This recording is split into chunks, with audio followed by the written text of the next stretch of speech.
Hello, continuing my last video where we made this spline visualizer. I thought it'd be interesting if we went ahead and made an editor utility widget to go along with our editor module, now that we have that. In this way you could do stuff C++ side in the editor utility widget. So how would we do this? Well, let's go to C classes. Let's make a new class. Let's select Editor Utility Widget, which is down here somewhere. There it is. And I'm just going to leave it named that, but I'm going to put it in private, but we also need to put it in the editor directory, right? This way it'll be in our editor module instead of in the main game where it would not compile. So if I create this class here,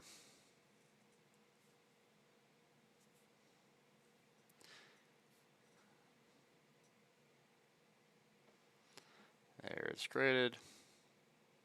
It failed to compile, and there's reasons for that. So I made an empty level as well. I just named default to P. Anyway, so we have our editor utility widget here, right? But if you look at user widget, so here's user widget, and if we right click, we can do open an explorer. You'll see it's in the UMG module, so we need to add that here.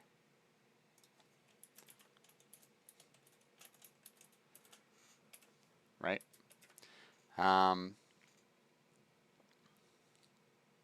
Also, we're going to need Blutility in here as well. Because the editor utility widget itself, so if we close user widget and we go back to editor utility widget and we open this Explorer, you can see it's in the Blutility module. So you have to include both those modules, otherwise it won't compile, right? And both of those modules will not compile if they're not in an editor module. If they're in the normal game, they won't compile. So we now have an editor utility widget, right? It's just empty. Now let's make sure that it compiles.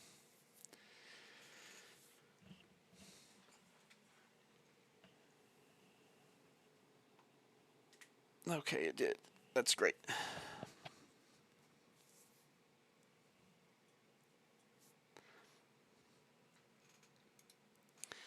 Okay, so now you can see there it is. So let's make a new editor utility widget. So we go into editor utilities, editor utility widget. Let's see, I'm going to add a vertical box. I don't know why they ask you what's going to be in it. Editor utility, EUW test. Right, editor utility widget. So now we open it and it just looks like a user widget, right? So let's add a button. Editor utility button here. And let's put some text in it. There we go.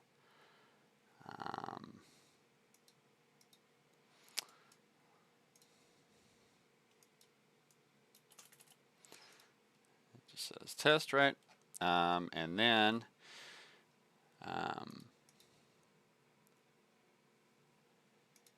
let's save it.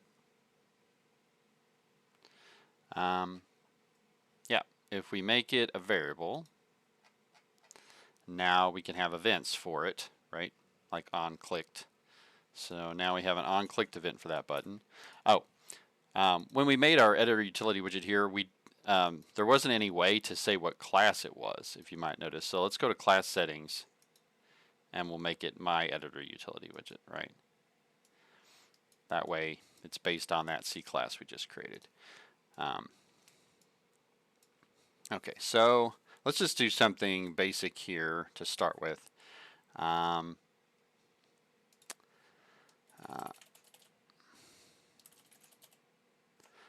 there, editor actor subsystem. So this thing here lets you get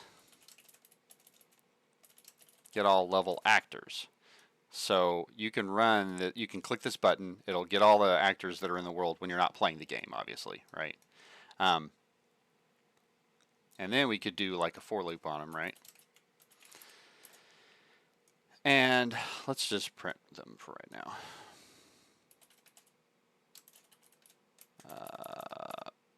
Maybe there we go, print string. Yeah, we'll just pop that in there. It'll get the name. Right.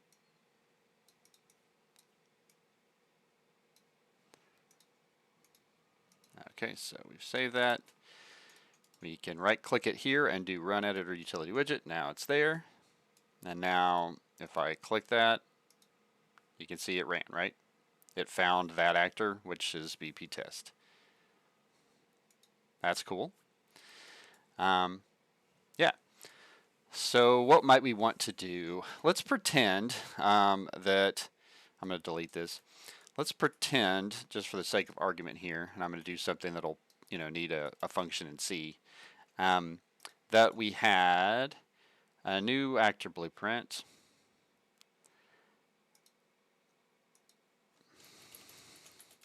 Where we had a spline, let's say.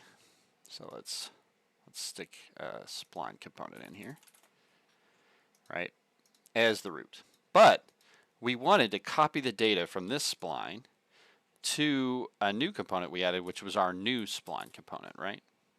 Let's say we wanted to do that. So we have an old spline and a new spline. Let's say we'll call this one source spline. And we'll call this one target spline. And I'm going to make the source spline be red and the target spline be green. Just so you can see the difference between them. Otherwise, I mean, you can still see the visualizer, the little red circle, but so we got the two spline here, right? Okay. And let's put one of those two splines in the world here. Stick it there, right? And I'm going to move the source spline, which is the red one, so we'll have to keep an eye on that, which that's the wrong one, right? Here's the red one. This one here. Let's see, target spline. I'm going to turn off this to force it just to be default, right? Okay, so here's our one. So let's pretend we had made a bunch of splines like this, but we wanted to copy the data from this spline to that spline using the Editor Utility Widget, right? So how would we do that? Well, for one, you would want to allow the undo system to work in your Editor Utility Widget for like proper purposes. So let's begin a transaction here. Right. So if we begin a transaction, we can say copying spline data. We'll call that the context and the description for now, right? So we would get all the level actors. I don't know why I just did that. Let's use the for loop. All right, now let's cast to BP 2 spline, right? So we only want to operate on the 2 spline actors. Like that. And if it is a 2 spline actor, then let's transact it. So this starts an editor transaction. This adds that object as one to track, right? And then, of course, when all this is over, we would end the transaction. So let me go ahead and put that in there. There we go, right? So begin the editor transaction, get all the level actors, loop over them. If they're a 2 spline, we're going to change it, and then we're going to do something here. And then when we're done with them, we're going to end the transaction. This way, undo would work. But at this point, what would we want to do with the object? Well, we'd want to copy the spline data. So let's get the source spline, and I wish it would take me down to the bottom here. There we go. And let's get the target spline. Oh my gosh. Well, at least it got it. Okay. But the data we want is in spline curves, and it's not accessible to blueprints. So what you would have to do is manually iterate over each point and copy their data and all that, and it's kind of dangerous to do. And dangerous, I just mean it's hard to do to get it to work right. So we're going to do it C++ side. Okay. So how would we do that? Well, let's make a function. So I'm going to close this.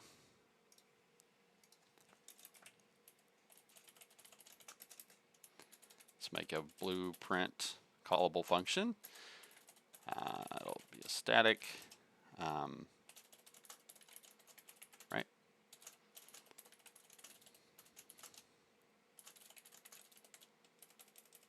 Yeah. Oh my gosh, we'll do a for declaration here. So it knows what those are, sort of. If I do a for declaration, instead of adding an include, it will keep compilation time faster. So we're going to add this function here. I'm going to generate it here. So what will we need to do? We would need to say target component spline curves is equal to source component spline curves. But we also need to do something else first. So if you go here, B, spline has been edited, needs to be true. If you leave that as false, it won't remember this data. Okay, so we set the spline to edited, and then we copy the source spline curves in this function. I'm trying to think if there's anything else we need to do. I don't think so. Why don't we give it a try?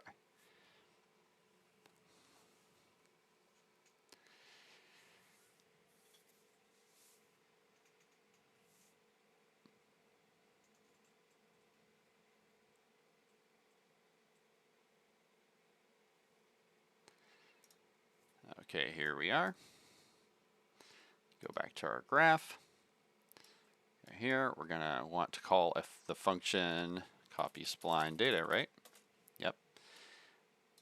So we do this, and we put our source in there and our target in there. And now it should work, right? So I compiled it. All right, here we go. If I hit test, nothing happens.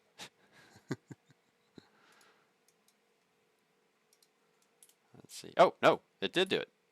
It just didn't update quickly. So here's our target spawn. If I select, yeah.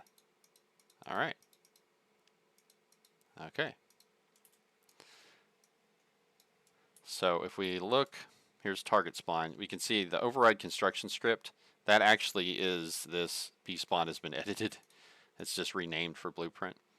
And you can see it there. So let's change our source spline a little bit. You remember it's red, so we got to be careful which one we're selecting here. Yeah, it's not that one. It's this one. And let's do something like scale up that point. There it is. Let's make it 10, 10, 10. Okay. Save all that, and we'll test it again. There we go. Now you can see. You can see the visualizer working there, right? And yeah, awesome. All right, let's demonstrate the undo as well. So I'm going to put another 2spline in here, right? Oh my gosh, I'm going to delete the first one, I guess. Let's just put this one at the root. Let's try to edit just this one. Now I'm moving the green one again. There's the red one. Okay.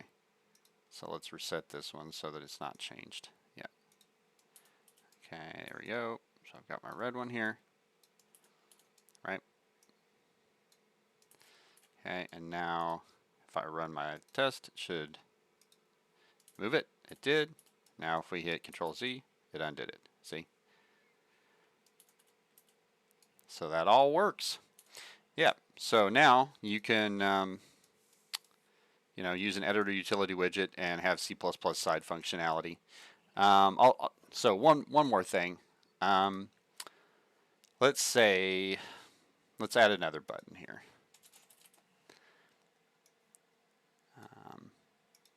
And let's name this test button.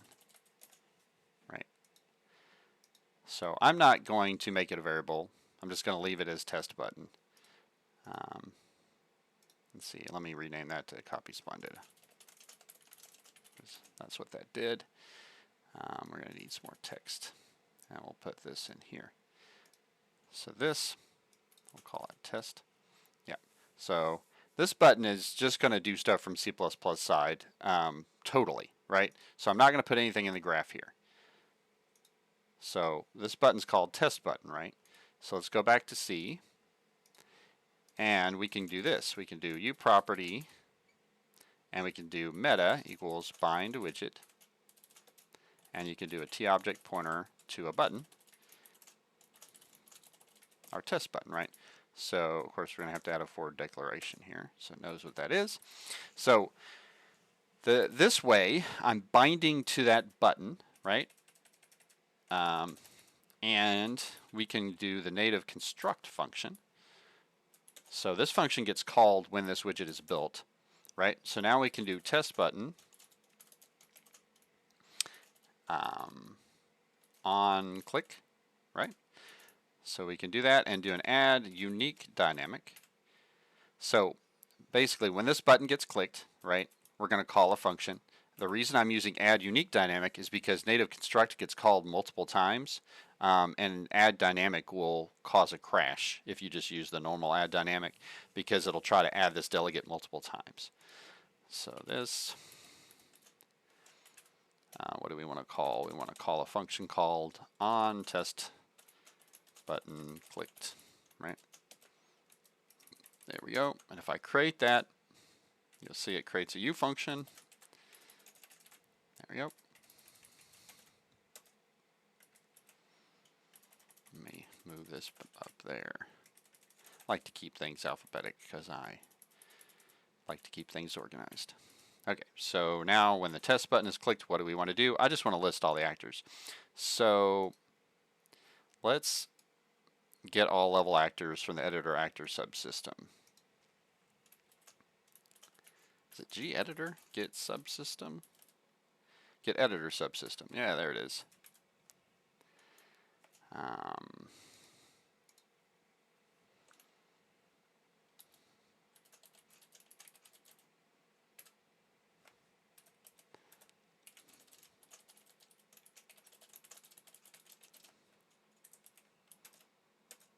Right. So we're going to get the editor actor subsystem.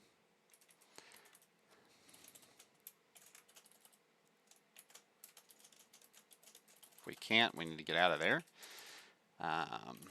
Also, if not gedit, we need to get out of there. Yeah. So you click the button, it gets the editor actor subsystem. Get all level actors. We're going to get them, right? So let's get all the level actors, which is a T array of A actor pointers. And then we could do a for loop.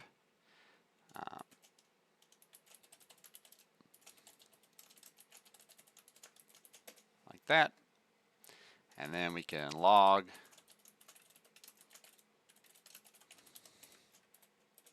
the actor's name. So let's say we would just do this and then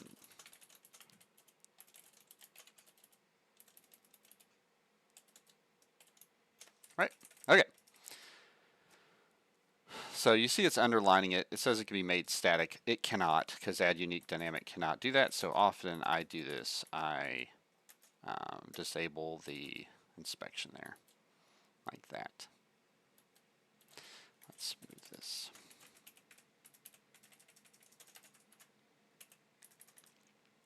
Okay. There we go. So now we should be able to close this.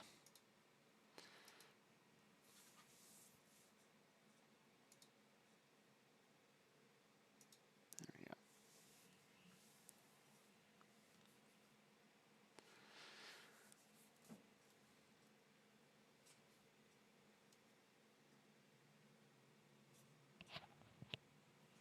And now when we click that test button, it should list all the actors that are in the world. And this way, it's all done in C++ side if you wanted to just do that, if you didn't want to have blueprint nodes for these kinds of things, you know, for speed. I don't know if it would matter that much, but sometimes there's things you want to do that are just really hard to do in Blueprint because they're not exposed. Or like the for loops with all the dragging shit around, and it's just a pain in the butt. Alright, so if we click, let's just clear this log and we click test. There we go. You can see it found the 2 spline. Alright, well thanks. If you have any questions, just post a comment. Thanks.